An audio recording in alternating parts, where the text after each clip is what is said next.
Welcome to Yoga for First Responders on Air, where we break down yoga, neuroscience, resilience, and public safety in a manner that's authentic, educational, and most importantly, entertaining and lighthearted. I'm YFFR's founder, Olivia Mead. As a yoga instructor and neuroscience enthusiast, I'm passionate about supporting first responders and anyone looking to improve their overall human performance. Each week, we'll dive into a new topic and often bring on expert guests to share their insights and experiences. But we'll also keep it real and share our own stories and struggles along the way.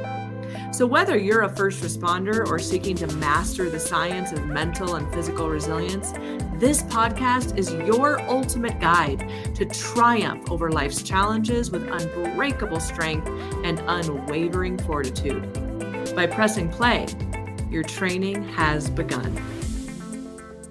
So a couple weeks ago, or like, God, what do you think? 3 weeks ago, but now you asked us to FaceTime you. Yeah, I think this was maybe 3 weeks ago. Because after the written test, and then you told you passed. Oh, and the interview. Then there was the interview. Yeah, so I did the written test. I got a call. Did I get a call? No, I got an email. That you passed. That I passed. And that my interview was going to be a certain day at 1:25. And you couldn't come more than 10 minutes and early. And I had to park in a different spot. So if you didn't read the full email, you would have done something wrong. So that was part of the interview process, which was cool. So you did the interview, and I remember, and it was very short, you said. It was like 10 minutes. It felt good. And we did do a little briefing on that. After, because I met you at your hair appointment. Yes. After that. At the hair salon.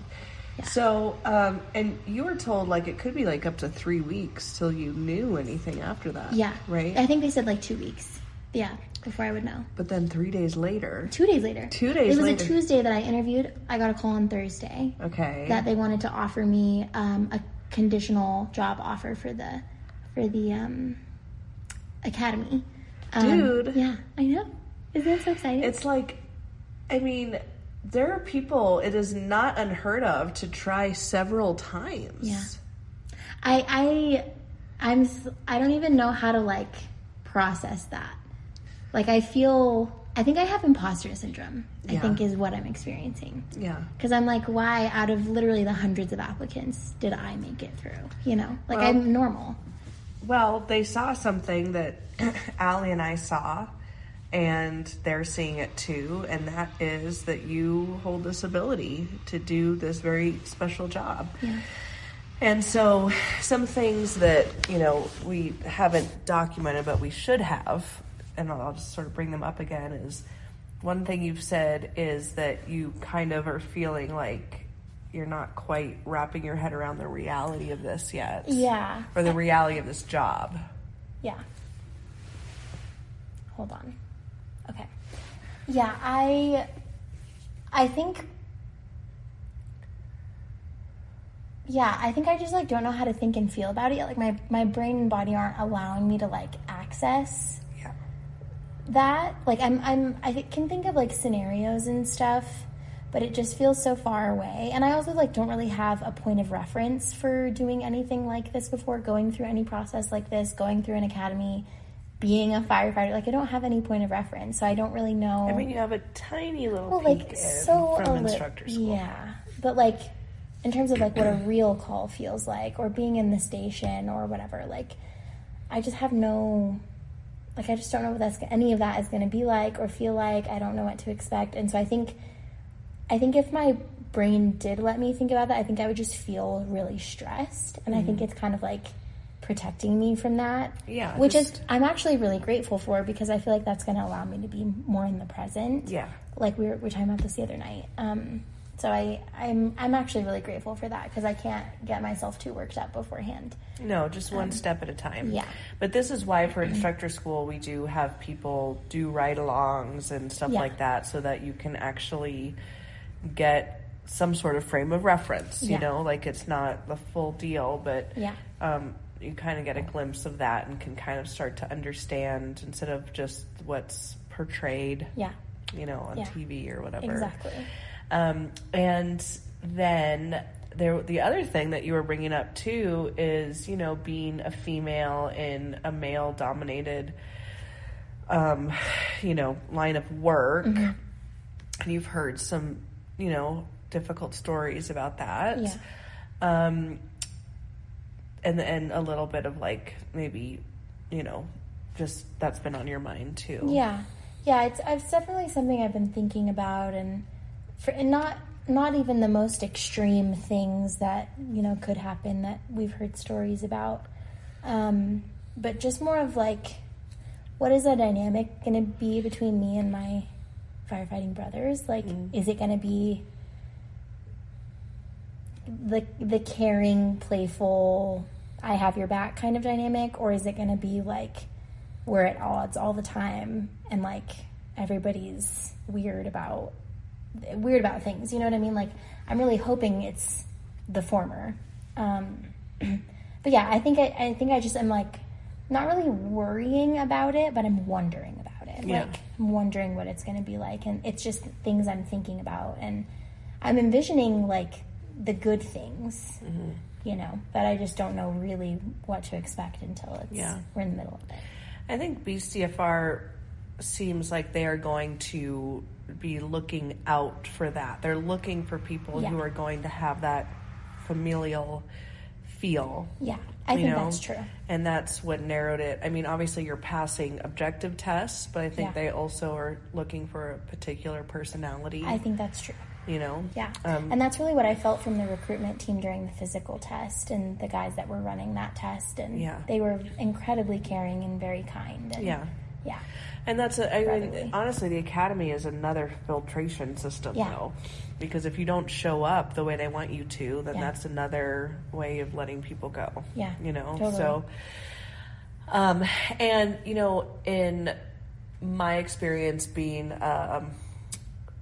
para, you know, like proxy to this, you know, this field, is that I've actually had, I don't know if, I was about to say more, I don't know if it's more or just more intense,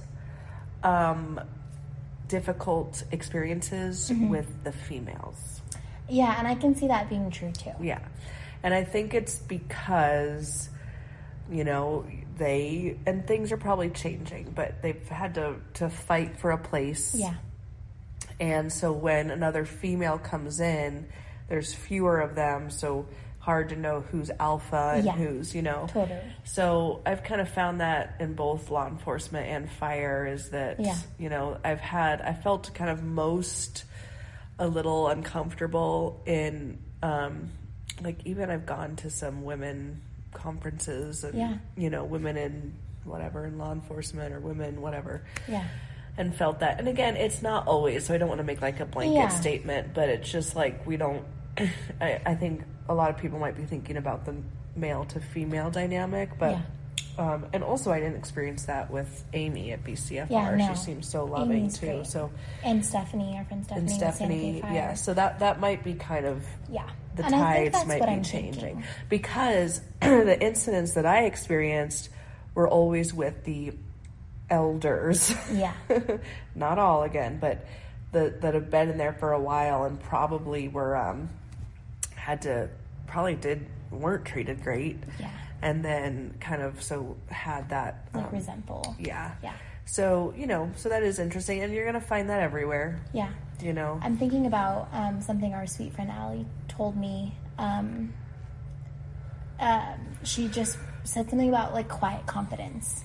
Like you can be confident, but you don't have to be loud about it. Yeah, you don't have to be loud about it, and the quiet confidence comes from just letting go of the outcome and just doing your best. And you know, you don't have to be worried about, you know, who's alpha, like where your rank is, you know, just socially. Do your job. You just do your job, you train. And sure, you can have social interactions, but you don't have to be like trying to be the best. Which I don't want to be. I don't want to be that. I want to be in the middle of the pack. I want to be doing my job. I want to, you know, learning. like I'm not, learning, exactly. Like, and I don't want anybody to think that like I think I'm up there. You know what I mean? Like, that's not my goal at all. I don't think you give off that vibe ever. You're always such a great, I mean, with you in instructor school, you were just there to learn, and you did, and, you know, so I see how you are, and I think that'll translate very easily.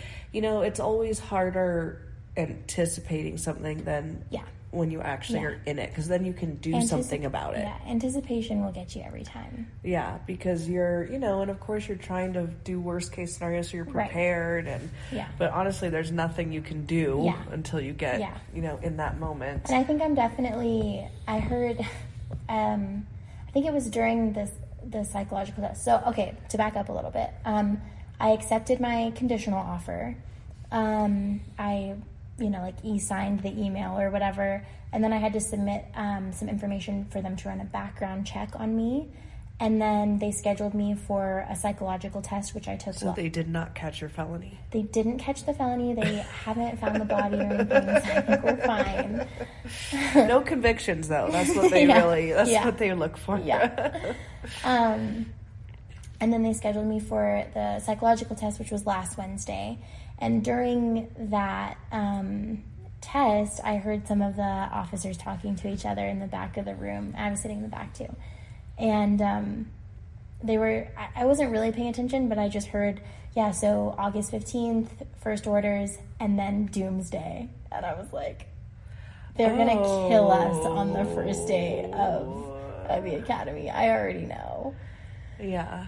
So I think I'm feeling a little bit stressed about that. But, like, also, it's just going to be what it's going to be, and I just have to do what I'm told. Well, yes. Mm-hmm. I think, I know what I was going to say before, is what I've found in life in general is that people who are more intelligent and also have the confidence that they need internally are less overt about it. Yeah. So that back to that quiet confidence. And I think you have that. And so I don't think it's something you have to remember to do. Yeah. You know, I think that you have that. And those who are... Yeah. Well, I wanted to add to that. So today, so a week from the psychological test, I had to do a psychological interview with a licensed psychologist. And they BCFR contracts with some UNM psychologists to do this. And one of the questions she asked was like, what's something you want to improve on? And I was just thinking about in terms of like the job and, you know, going through the process that I'm going through. And I think in the past, in similar-ish situations, especially when I'm like one of the only females around a lot of males, I like posture a lot. Like I try to make myself seem better or stronger or whatever because I'm intimidated, because I'm insecure. And so I think that I'm thinking about that because I don't want to come off that way. I just want to stay neutral and humble, and like I want to stay. Yeah. Like I'm not trying to be the best. You know what I mean? So I think that's just something I'm thinking about already. Well, I think you had some good practice with that during the actual process of applying and everything. Is you were out there doing the physical part of it and preparing, and you just did the job, and you did it, and you blew it out of the water, you know? So, and also I think there is a place for, you don't have to be like the boys, because there is a place for feminine energy there. Now, you have to pass all the same standards because that's safety, and you did, and you will. Yeah. But there was a commander that I used to work with of a police department, and he said, you know, law enforcement really should be more maternal energy. We are caring for the community. Yeah. And female cops is where it's at. Like people who bring that, you know. And so I think that, you know, from what I hear from Eric and just being in this profession for a while, 90% of what you're going to do is caring for people. Right. Like we saw that outside of the office. A man collapsed. He's alive. Yeah. I think he just tripped. I think he fell. He lost his balance and couldn't get up. Yeah. So he's fine. But the point is that the firefighters came, and it was a lot of interaction with that person. And not only that person, but that person's like family. You have to calm them down too. Right. So I think, you're right. Instead of like, I want to be like them or I'm going to keep up with them. Yeah. It's you being your lane and your specialty. exactly. You know? Yeah. And I think that's like kind of exciting to me. Like, I don't have to be like you. I can just be like me, and that's good. Yeah. And when I did my academy many years ago, I remember like just the distinct feeling and smell and all this stuff of waking up early. So we did yoga at like 7 a.m. So I was like, I was teaching and then asked if I wanted to join. Yeah. And because it was just a small county academy and only one career department, the rest were volunteer. So it was kind of like, you know, easy to slip in there. And which was a really cool experience. But like yoga was at like 7 a.m. Yeah. And then right after that, we'd get to work. Yeah. And I remember that morning crisp and thinking to myself, I do not want to do this. Yeah. I do not want to get in this bunker gear right now and fucking get in the truck and we go to the trailers that were brought in by the state you know, the whatever, and go in there and put on the helmet and breathe through this. I do not want to fucking do it, you know. But then like doing it and accomplishing it, and then like going home and I would see my bruises and I was like ripped, and it was such an amazing feeling. That's how I felt about the physical test. Yeah. Like, it fucking sucked. Yeah. But as soon as it was over, I was like, yeah, I just did that, and that was awesome. And I also think that, like, you know, okay, doomsday, we're going to kill you, whatever, is because, and I'm saying this from my instructor school experience, I mean, not to sound like an older generation, but people could use a little bit more discipline. Oh, I think it's so true. You know, and so little bit more, like, stop being so offended by what? Stop being a bitch. Stop being a little bitch about everything. But just, like, you know, they don't understand. Like, when I grew up in dance, and you did too, and I, you know, did a lot of very strict ballet stuff. Yeah. When you got kind of like, and I'm not saying the way we were yelled at was okay, but when you got attention from the teacher, even if it was like, what are you doing? You know, you were like, oh my God, they believe in me. And as soon, like, I remember like one time like complaining, like, they're not giving me corrections. Like, they clearly don't care about me, you know? And so a little bit of that, more of that understanding that if I'm in front of you and I'm looking in your eyeballs and I am saying something to you, it means I care about you. Like, a little bit more of that understanding. And I think that you're unique in that we talked about this so much yesterday, your maturity, where you were like, why am I the way I am? Why am I a 40-year-old woman in a 23-year-old body? Literally, which is an amazing quality to have, especially not vice versa. Yeah. But I also want to make a note on that. We were talking about that, like, it is amazing, and it does allow me to see things in a really cool way, but it can also be pretty isolating. Yeah. You know, like, just in terms of, like... Because you have one friend, and that's me. But a lot of people my age don't think about things the way I do, don't talk about things the way I do, don't process their feelings the way I do. And so I think, you know, and I don't want to... It's hard for me to want to hang out with people who aren't thinking about things the way I am. So... especially just people my age. And that's why literally all of my friends except for my best friend Darian are older than I am. Yeah. Well, she has a very similar thing going on that you do. And that's where age doesn't really matter because her and I have this same, like, mental maturity, I guess. Do you know what I can see happening is I see the, you know, the wondering of, like, where am I going to fit in? I don't want to try. I'm just going to do my job, whatever. I have a feeling you're going to be the unspoken leader. And I don't know the ages of the sweethearts that they have hired with you. I think they're all pretty close to me in age. But I've taken a gander at the class currently happening, and they're young kids. And I think they're going to be looking at you for, like, you know, like, even when you were doing your physical and there was that one guy that you talked to for a little bit or something, you told me right before when you were waiting, maybe it was after the pack, before the combat shot. But anyway, it's just like, I don't think they're going to be looking at you and they're just going to be like, we're in. And that was my experience too, like in my academy, is we were in it. We were in it. We were just in it. And we're just trying to survive it. We're just trying to survive. Like, so we had little crews in our, and I had these 2 guys in my crew, and one especially, he flourished, man. Like, he ended up going to Des Moines Fire and moved up the ranks pretty quickly. Super smart guy. The other guy got arrested.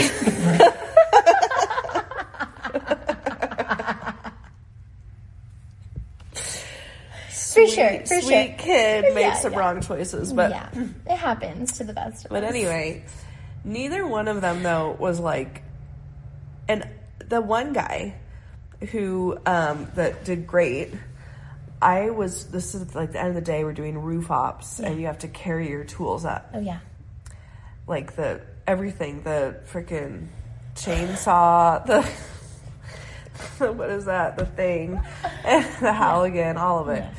And I was so tired from working all day, and my hands were like shaking that I couldn't even grip it. Yeah. Let alone grip it and then climb a fucking ladder to a roof of a house. Yeah.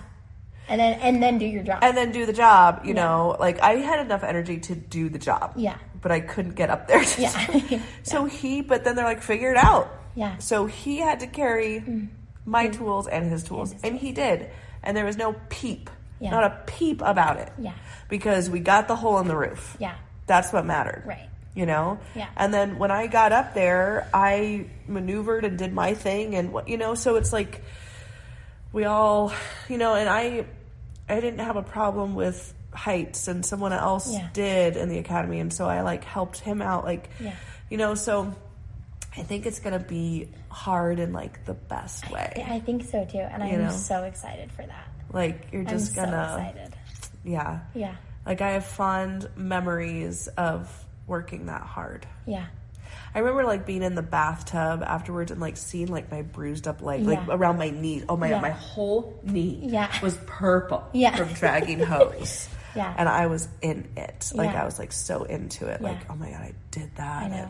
And, working hard and being dirty and beat up and like feel like you did something. God, I love that. You just get to like rip it apart with your teeth. It's going to be so cool. It's going to be so much And fun. I'm just like, I feel like I knew this was going to happen, but it's still so exciting. Yeah. But it's like, as soon as when we were at Einstein Bagels, I think we all knew the trajectory of the world as we know it changes. It's different. Because and we felt the magic in the moment. Yes. For sure. Because at that moment, someone whose life is ahead of them 10 years down the road is going to have an incident where they would have maybe not made it. Yeah. But you're going to be there now. Yeah. And they're going to stay alive. Yeah. Because of you. Which is crazy. It's so crazy. Because of that one moment. Yeah. I mean, I think that's why people say that fire service is the best job in the world. Yeah. You know? Yeah. Totally. I think you're prepared. Yeah. I think I am too.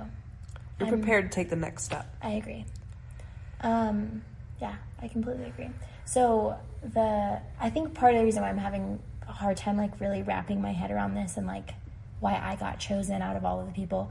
So the psychological test was the next step after people got their conditional offers. Yeah, their conditional offers. So, you know, I wasn't sure how many people were going to be there or who was going to be there.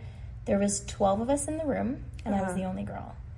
And we believe that that's everyone. As far as I can tell. Like, it doesn't seem like there was another date of other people. I don't think so. Yeah. And also, like, they facilitated like 150 of us taking the written test.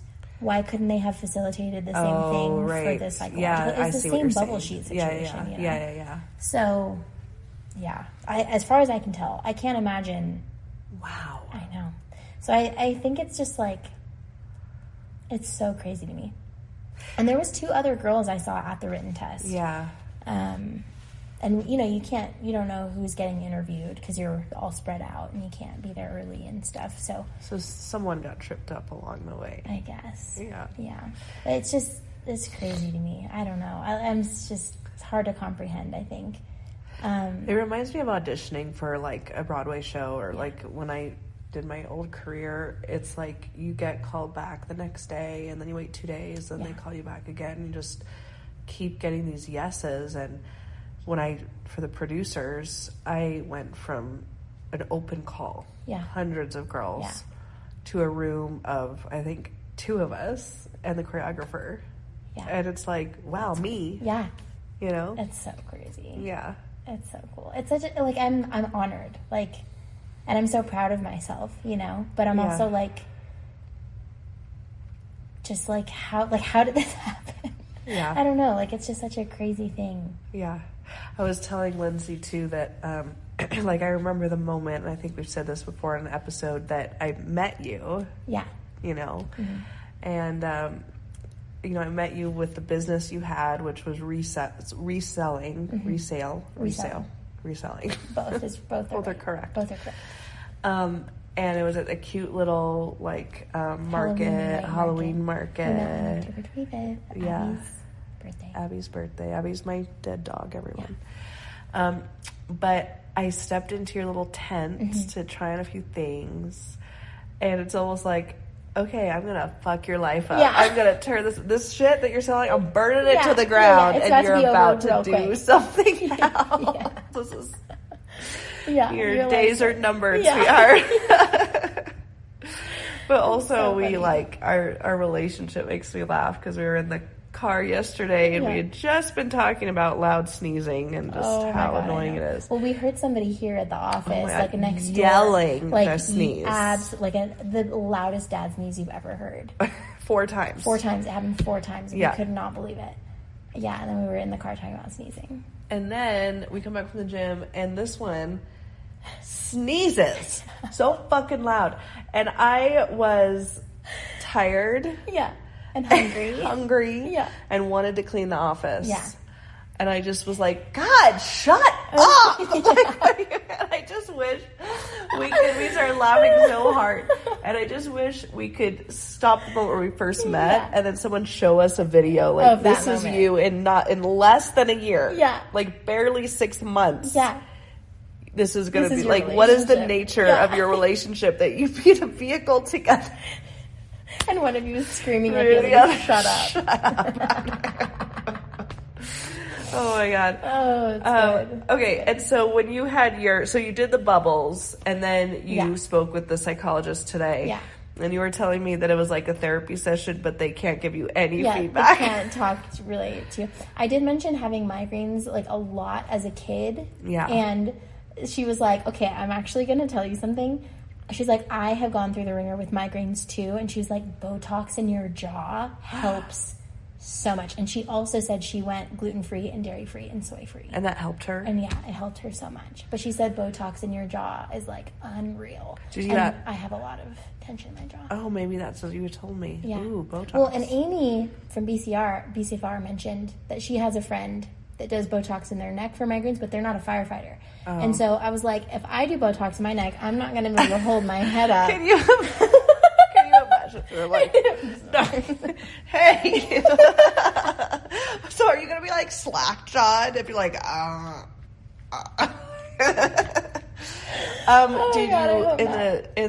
so you mentioned your migraines. Did you mention your IBS? You think this is so funny. I don't have IBS. She does not have IBS. I don't have IBS, but she likes to pretend I do it for some reason. It's her bit only. Well, the bit started because on our first interview, you were being very vague about your medical issues. Yeah, my medical issues. And so I was like, well, then I'm going to name something. She has IBS. It's not IBS. It's not well, sometimes you have IBS when you get nervous. I'm taking anti-diarrheal. Yeah. That's a old firefighter trick.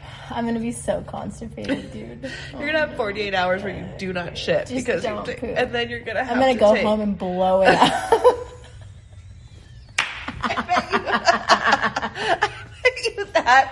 I bet if we took a survey.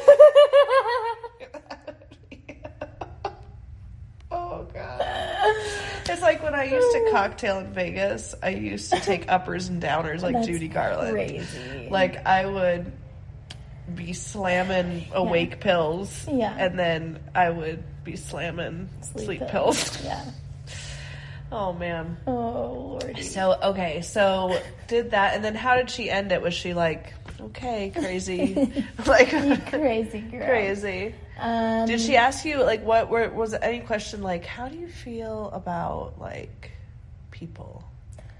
Because I would have been like, you know what, I take them or leave them. Fine. Well, she asked me if I prefer to work alone or with teams, and I said both. Like, I actually really do prefer a pretty good mix of that. And then she also was like, so you're going to be working with the public. How do you feel about that? Yeah, okay. And I was like, yeah, I understand what the job entails. I understand. Yeah, and I just said, that's actually part of, like, why I want to do this. Like, I want to help people in bad situation, you know? Yeah. And I was like, I'm good at communicating. I'm good at showing empathy. Like, I want to be able to do that. You know, how have you heard, like, when they show the Olympics, they should show, like, a regular person doing it and then the Olympian to see how hard it actually is, because the Olympian makes it seem so easy. Right.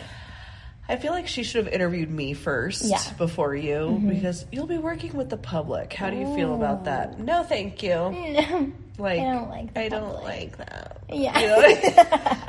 I don't like what they've got going on. Dude, yeah. That's why I'm so glad people like you exist. That's why I do what I do. Like, stay together, mama. Yeah. Keep it together, because we need you. Yeah. I'm not doing it. Yeah. You know, there are a few. God, what's another job I would do? That you would do? Yeah. I could see you flipping burgers. Cool. I did work for Dairy. You little visor. I did.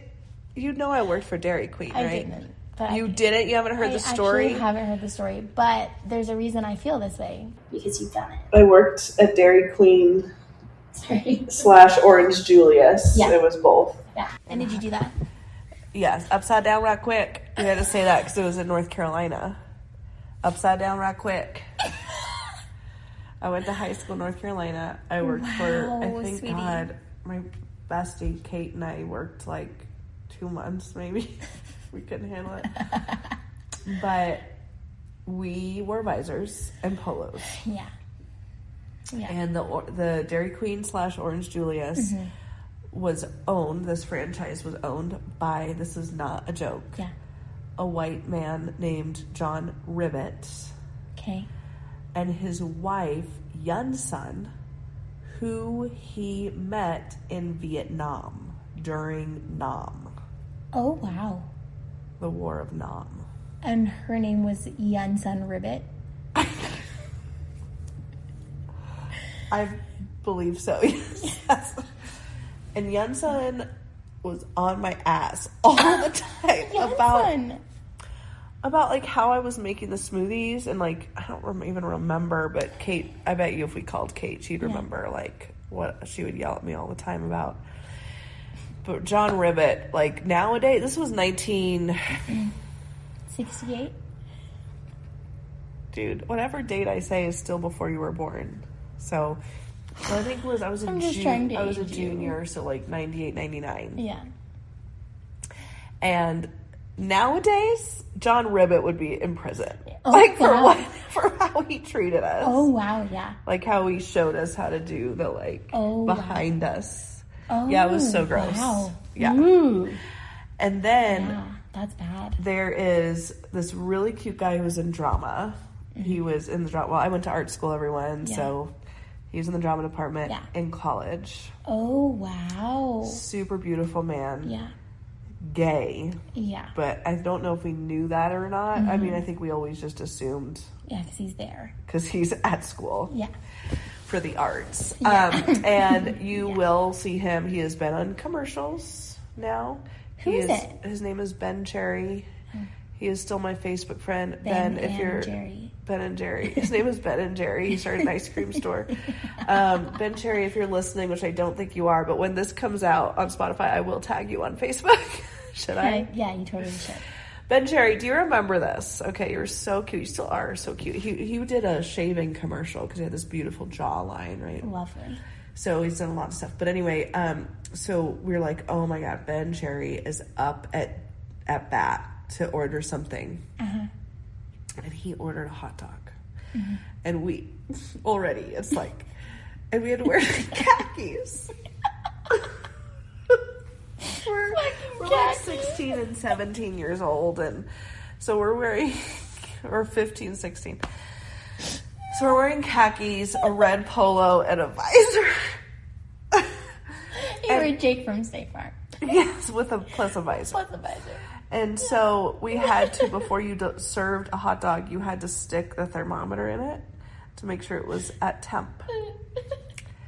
So I'm weepy. I know. So okay, funny. How you're laughing is how we were laughing. Okay, so I take for some reason with two hands. I have a memory of two hands with the thing, the tongs. I pick up the hot dog, and Kate has the thermometer with the stick. And we're laughing so hard that the thermometer, or the hot dog's doing this, and the thermometer, we can't get it, and we're laughing more and more. I squeeze too hard, and it flings out. And I look at Ben, and I say, I'll get you another one. But during this laughing of this happening, so funny. she and I both tinkled our khakis. We both peed our khakis. And I think, if not that day, soon after, we're like, we can't do this anymore. So then we wanted to be funny and ironic and steal our Dairy Queen polos and visors, and they withheld our check until we returned them. And I'm sure the check was like $16.87, but we fucking needed that money. Yes. I also remember that I had to work on prom day, prom night, like the day of prom. Yeah. And I remember like running back and like trying to get changed. Yeah. You know, I went to both my proms with gay men too. I love that for you. Yeah. That was an incredible story. Thank you. Oh, I'm wiping tears from my eyes.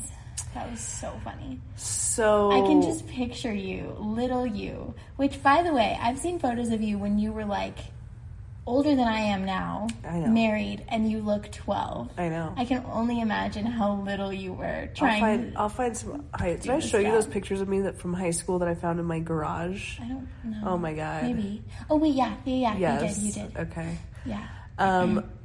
So you said I was gonna flip burgers if I didn't do the work I do. I was gonna say electrician. Oh, I wasn't expecting that. Why do you say that? Because you can work by yourself. Yeah, that's fair, but you also have to dig trenches a lot. Did you know I'm that? gonna get so fucking jacked. That's true. Okay, didn't know how you felt about digging trenches, but it's true, you can work by yourself. Maybe construction. I just want to do... You have to work with a lot of people in construction, unless you were like a one-woman show. I like the gas company we went to the other day where there were just two women at desks. Yeah. I was like, what's your job? Yeah. You just are here. You have a computer in front of you, but I don't think there's anything. I bet you're playing Candy Crush back there. Until someone like us walks up and says, I'd like to start an account, please. Yeah, and they didn't fill those papers out. Yeah. What would you do if you didn't do what you're about to do? I honestly don't know. That's why I'm doing this. Because I was trying to figure that out. I remember. Yeah, that's literally how all this started. Yeah, you cried. I cried.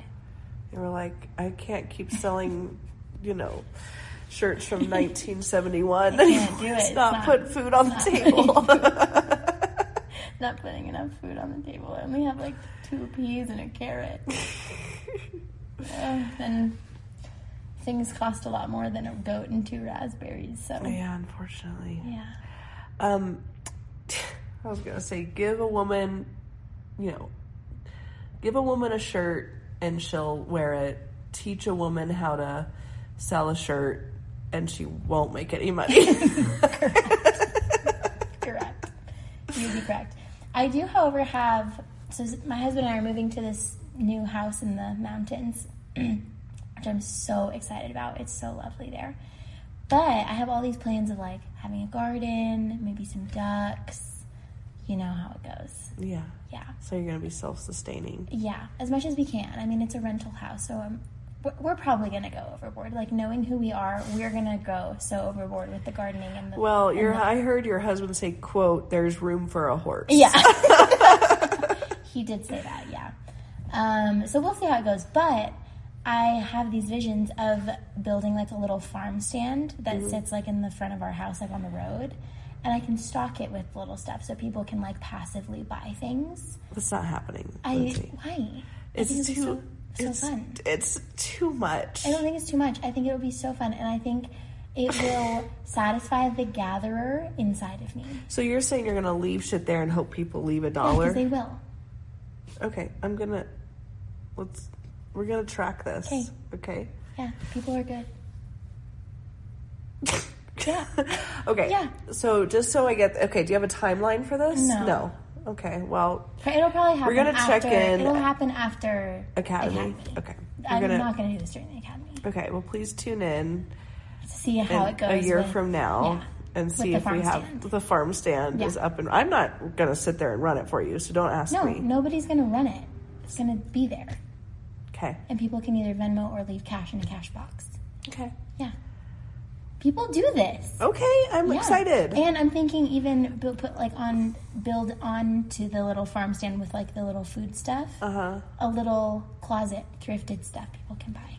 Because I want to thrift, but I can't keep everything. And I have this intense urge to thrift because I'm a gatherer in my soul. You know what I mean? Where do you keep all the clothes now that you had for your business, for your resale business? Where are they currently? In your office. In my office. In your office. Yeah, in Woody's apartment. In Woody's apartment. And my cat. But we're going to sell it all soon. And if we don't sell it all, we're just going to donate the rest because I got it all for free. Why don't you just keep it all and put it in your little closet, closet? Because it's all this is like leftover stuff that like wasn't really what I curated. I just got it all for free. Okay, got it. So it's like, if I sell it, great. If I don't, we'll donate the rest. Okay. And then I really want to like curate a certain vibe. Okay, understood. Yeah. I had one more thing to ask you about horses. Oh, yes. So Stephanie, fellow firefighter. Yeah. Fellow long redhead. Yeah. You don't think you have red hair. Which I think it's so crazy. I genuinely think that my hair is blonde. It is. There's no blonde in it. Look, it's fucking red. I'm not a carrot top. This is blonde hair. Blonde. You guys, look, that is not blonde. Look at it glisten in the sun. That is blonde. Strawberry. Maybe. Look at. Oh, damn. See? Actually, next to your hair, that looks really red. I know. Okay. All right, I take it back. All right, so Stephanie, you were telling me that she is taking care of her friend's wolf. Yeah, which Stephanie, whenever we move to Edgewood, Stephanie will live 9 minutes from us, which I'm so excited about. Stephanie is a YFR instructor and a firefighter at Santa Fe County Fire. Yeah. And a wonderful gal. She's lovely. So that's wild, right? Yeah, she's taking care of her friend's wolf, yeah.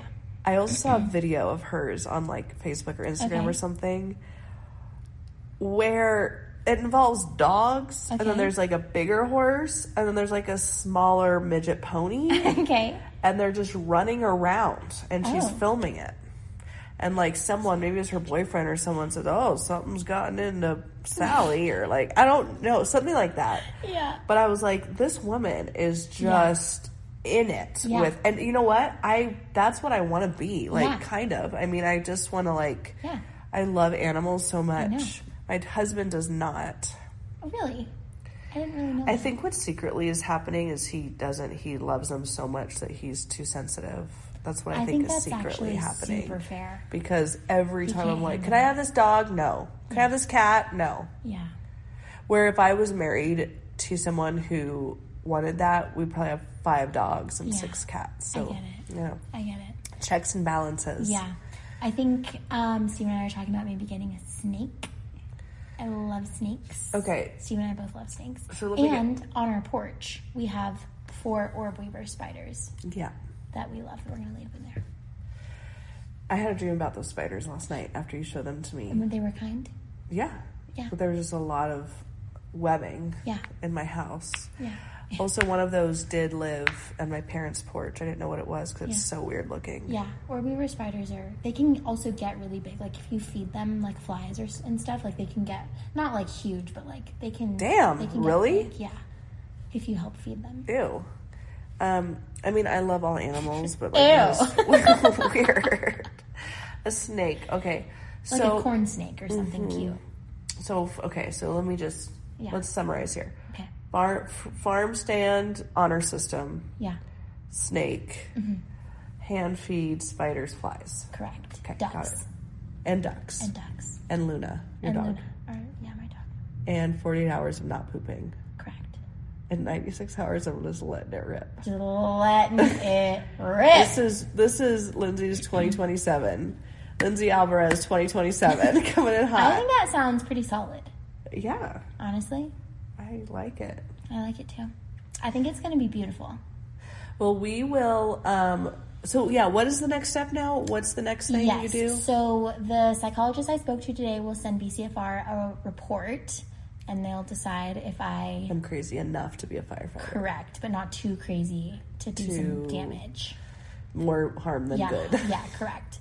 And then I'm assuming I'll either get an email or a phone call saying that I passed, So we think, yeah. And then as soon as I pass the psychological test and the background check, then they'll schedule me for like a medical, physical type exam. Yeah. Which I don't know when that will be. So I think that's the next step. But it's got to be before August 15th. 15th. Yeah, because then after that, August 15th is our first orders. To get probably uniform fitted. Yeah. And I was like, kind of like they're going to have to orientation, special order. I know. I have buns, dude. You got buns. You got boobies and buns. I know. And I'm a feminine figure. You're feminine and strong. Thanks.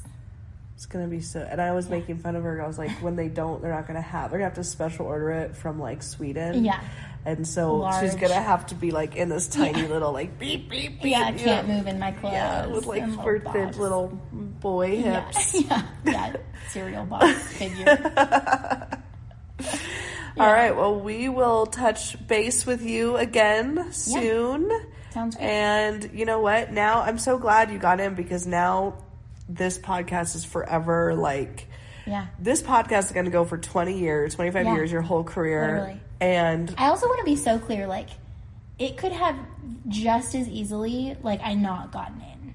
Why do you say that? Like, just because there's so many people that didn't get in. You know what I mean? Like, it could have... I don't think you easily... No, I do not agree that you could have easily not gone in. No, you were miles ahead. You were told you were above average. Yeah. It's just so hard to see. I know you're trying to be humble. You're trying to be like... But it's, like, hard to see it that way. Like, because I don't know the skill. Pool. Like, yeah, like, I don't know who's in the pool, you know? Well, like, maybe... To me, I'm just doing my best. All right.